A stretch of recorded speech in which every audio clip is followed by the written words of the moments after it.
So picking back up where we left off in the last session, we cracked Lois's password using a dictionary attack. Now let's exit out of here. We saw where cracking it with a brute force attack would be difficult. And really we didn't need to do it because it was a simple password. So a brute force, unfortunately, without regard to thinking about it, would have gone on for years before it cracked a simple password like Superman. Now one thing I want to show you here is the LM hash column and the NT hash. As I mentioned, LM hashes are a little bit older. They were used in older Windows programs. And the reason you don't want to use those is because they're very easy to crack. What LM hashing does is it actually takes the password and uses 7-character chunks. If the password is longer than 7 characters, it's a 7-character part, and in another part that maybe 2 more characters, let's say it's 9, and it pads the rest. And that padding is actually easy to break. It also throws the password to complete uppercase, so that eliminates any effectiveness of lowercase, that character space.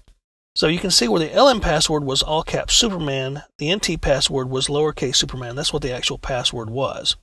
So we used NT hashes versus LM hashes. Had we used LM hashes, we might have seen the password broken up into 2 pieces, or it may have actually cracked one part of the password and not the other. So some other things to note up here.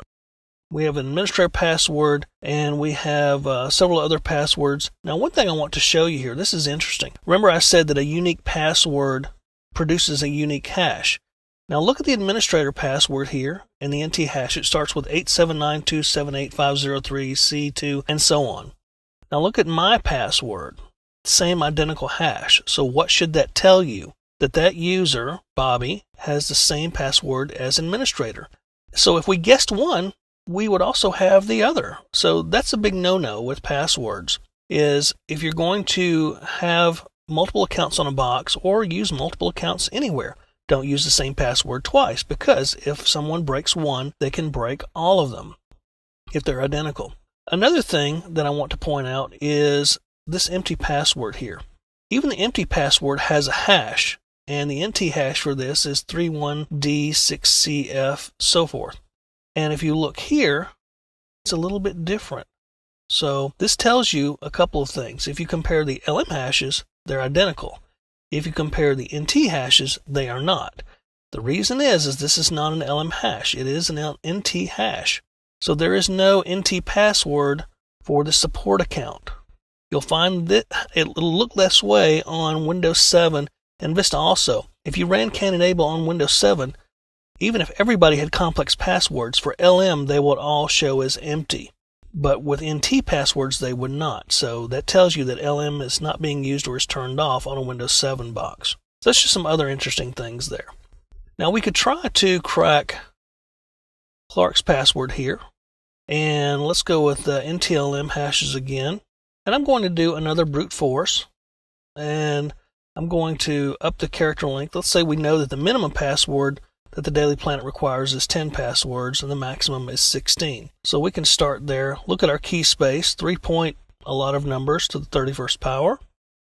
So we can start that. And again, we're going to get obviously a lot of passwords here that are being tried per second. But still, the amount of time is 2.3 something to the 17th power years.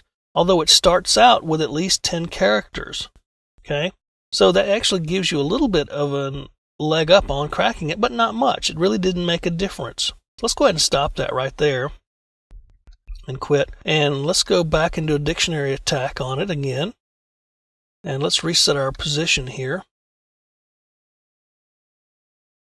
And let's go ahead and just start it and see what we get. Now it's going to go through every single entry in that small word list. And I say that's small because that's the basic word list that comes with CanEnable. It's not very big, but you can see it's on the I's now. So, what did we come up with? We came up with I love Lois.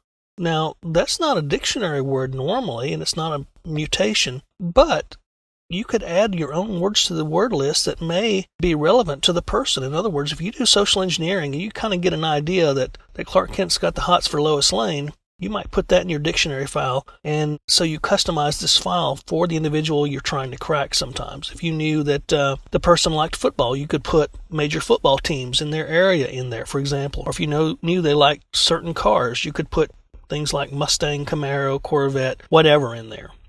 So we got Clark's password as well. Again, a simple password. It's not complex. So, and we could try to guess another one if we like. Let's use a dictionary. Let's skip the brute force.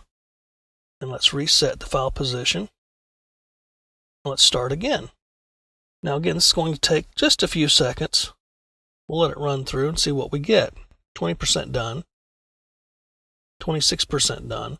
Now understand that dictionary attacks are not always going to work, because you could have millions of words in your file, but if you don't have the one word that is the password of the individual, then it's not going to work. Now in this case it worked, but notice the password. It's capital P $$W0RD. It has uppercase, lowercase, numerals, and special characters. And it is at least 8 characters long, so it meets complexity requirements. But again, a dictionary file can break it as long as the word's in there. So that's password cracking, kind of just a basic demonstration. And there are other password cracking tools that are just as good or better. John the Ripper in Linux, Loftcrack, and some others. But this is just a quick demonstration for you.